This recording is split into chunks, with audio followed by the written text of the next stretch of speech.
Tops and Bottoms, adapted and illustrated by Janet Stevens.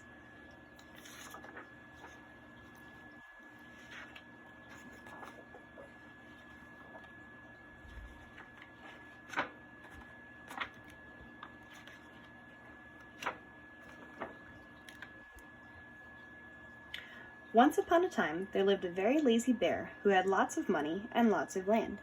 His father had been a hard worker and a smart business bear, and he had given all of his wealth to his son. But all Bear wanted to do was sleep.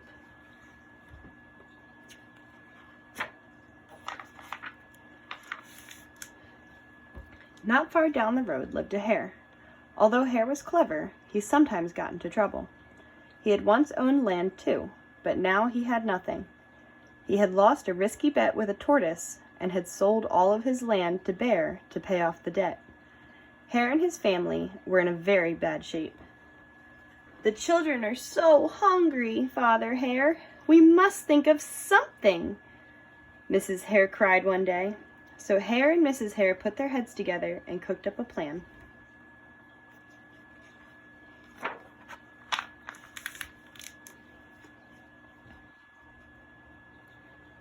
The next day, Hare hopped down the road to Bear's house. Bear, of course, was asleep. "Hello, Bear, wake up! It's your neighbor, Hare. I have an idea." Bear opened one eye and grunted. "We can be business partners," Hare said. "All we need is a field right here in front of your house. I'll do the hard work of planting and harvesting, and we can split the profit right down the middle. Yes, sir, Bear, we're in this together. I'll work and you sleep." "Huh?" said Bear. "So what'll it be, Bear?" asked Hare. "The top half or the bottom half? It's up to you. Tops or bottoms?" Let's see," Bear said with a yawn. "I'll take the top half, Hare. Right. Tops." Hare smiled. "It's a done deal, Bear."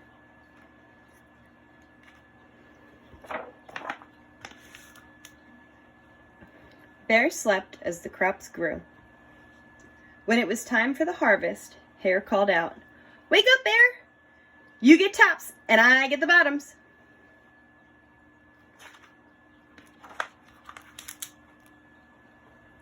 Hare and his family dug up the carrots, the radishes, and the beets.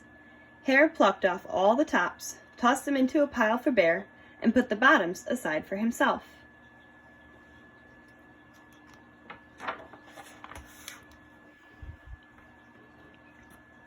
Bear stared at his pile.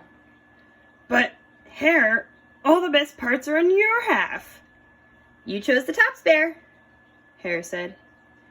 "Now, Hare, you've tricked me. You plant this field again, and this season I want the bottom halves." Hare agreed. "It's a done deal, Bear."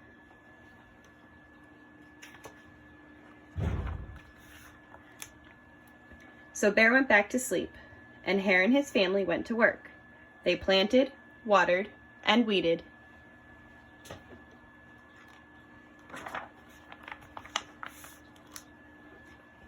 Bear slept as the crops grew.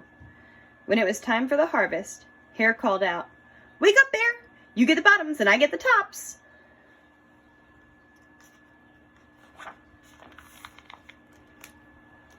Hare and his family gathered up the lettuce, the broccoli, and the celery.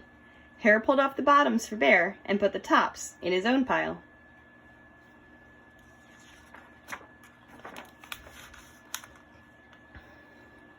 Bear looked at his pile and scowled.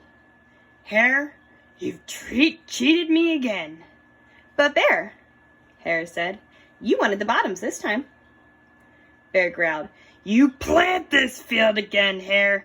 You've tricked me twice, and you owe me one season of both tops and bottoms." "You're right, poor old Bear," sighed Hare. "It's only fair you get both tops and bottoms this time. It's a done deal, Bear."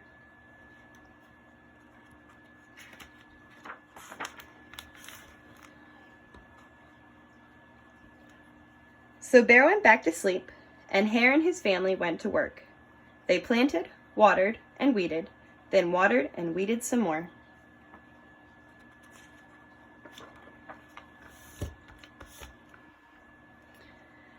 Bear slept as the crops grew. When it was time for the harvest, Hare called out, "Wake up, Bear! This time you get the tops and the bottoms."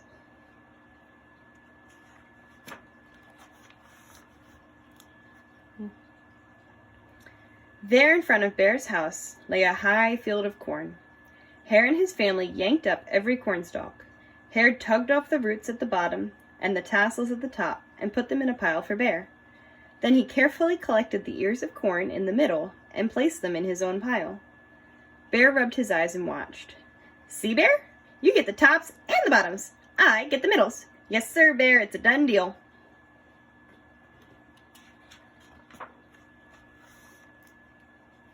By now, Bear was wide awake. "That's it, Hare," he hollered.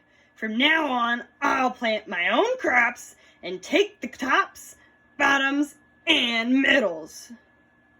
Hare and his family scooped up the corn and hopped down the road toward home.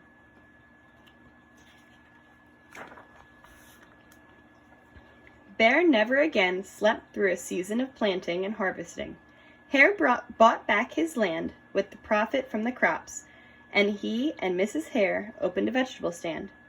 And although Hare and Bear learned to live happily as neighbors, they never became business partners again.